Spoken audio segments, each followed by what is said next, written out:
Hello everyone, আসসালামু আলাইকুম। Welcome back to my channel লিমুস blog and cooking channel থেকে সবাইকে স্বাগতম। বন্ধুরা কেমন আছেন? আমার হাজব্যান্ড বাদাম খুবই পছন্দ করে, তো বাদামগুলো ভেজে বয়মে করে রেখে দিব।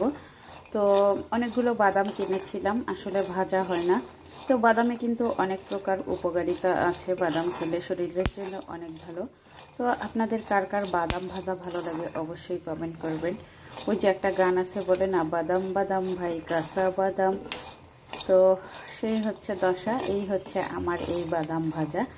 তো যাই হোক বন্ধুরা, তো এখানে আমি রান্না করতেছি হচ্ছে 2 প্রকারের মাছ, মানে শাটি মাছ ছিল ফ্রিজে, তো শাটি মাছ দিয়েছি কয়েকটা, আর কানস মাছ নিয়ে এসেছিল আপনাদের ভাইয়া। তো এই কানস মাছটা খুব সুন্দর করে আমি ধুয়ে পরিষ্কার করে নিয়েছি, যতটুকু আমি পেরেছি। আপনারা যেভাবে পরিষ্কার করেন ওভাবে পরিষ্কার করে নেবেন।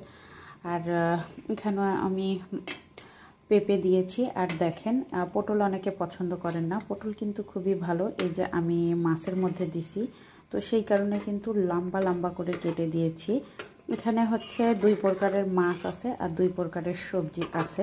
এখানে আছে পটল আর পেঁপে। এই যে পেঁপেটা আপনারা দেখতে পাচ্ছেন। তো এই যে পেঁপে, পটল আর কানস মাছ, শাটি মাছ, তো সবগুলো দিয়ে খুব সুন্দরভাবে একটা ঝোল রান্না করব। আর এই খাবারটা অনেকটি টেস্টি আর অনেক মজার। তো পেঁপে কিন্তু শরীরের জন্য খুবই ভালো, যেহেতু খুবই গরম পড়েছে, অবশ্যই সবজি বেশি করে খাবেন বন্ধুরা। তো ভিডিও ভালো লাগলে অবশ্যই লাইক, কমেন্ট অ্যান্ড সাপোর্ট করে যাবেন আমাকে। আমিও আপনাদের পাশে ও সাথেই আছি। আমার ঝোলটা খুব সুন্দরভাবে কষানো হচ্ছে, আমি ভাজা জিরার গুঁড়োও দিয়ে দেব। তো যাই হোক, আর এই কানস মাছটা আসলে আমাদের থাকি, বেবিদেরকে বেশি বেশি করে খাওয়াই। আমরা বলি কানস মাছ, অনেকে বলে শিং মাছ। তো শিং মাছ খেলে নাকি অনেক বেশি পুষ্টি হয়, রক্ত হয় ছোট্ট বাচ্চাদের, তো সেই কারণে এটা রাখি বাচ্চাদের জন্য। তো ওইদিকে ঝোলটা কষানি হোক, তো এদিকে আমার বাদামটা প্রায় ভাজা শেষ, আমি এখন এটা নামিয়ে নেব। আর এইখানে হচ্ছে আমার ছোট্ট বেবির জন্য খিচুড়ি রান্না করব। তো এই কারণে হচ্ছে দেখেন, চাল আর 2 প্রকারের ডাল ভালো মতো ধুয়ে নিচ্ছি আমি। তো ধুয়ে আগে খিচুড়িটা বসিয়ে দিব। সেদ্ধ হওয়ার সময় আমি যে কানস মাছটা রান্না করতেছি, ওই মাছটাই কিন্তু এই খিচুড়ির সাথে অ্যাড করে বাচ্চাকে খাওয়াবো। অবশ্যই ছোট্ট বাচ্চাকে খাওয়ানোর সময় খেয়াল রাখবেন যে বাচ্চার গলায় যেন খাবার আটকে না যায়। আর যেহেতু খিচুড়ি যদি আপনার বাচ্চা খায়,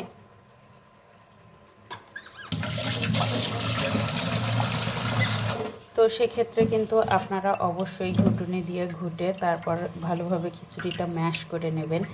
আমার বেবির বয়স এখন হচ্ছে 8-9 মাস। তো আপনারাও খাওয়াবেন পুষ্টিকর খাবার।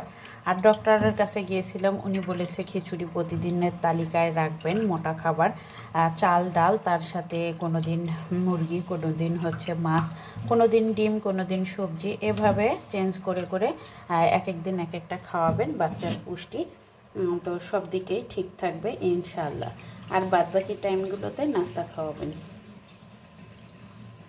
তো বন্ধুরা যাই হোক, এই যে দেখেন ঝোলটা আমার কষানো প্রায় হচ্ছে। মাছ কিন্তু নাড়া যাবে না, তাহলে কিন্তু ঘেটে যাবে। তো ঘেটে যাওয়া কিন্তু দিতে যাওয়া দেবে না হচ্ছে। এখন আমরা এটা আস্তে আস্তে হয়ে গেলে আমি এর সঙ্গে পানিটা অ্যাড করে নিব। তো বন্ধুরা সবাই ভালো থাকবেন, সুস্থ থাকবেন, নিরাপদে থাকবেন, আমার জন্য দোয়া করবেন। আল্লাহ হাফেজ।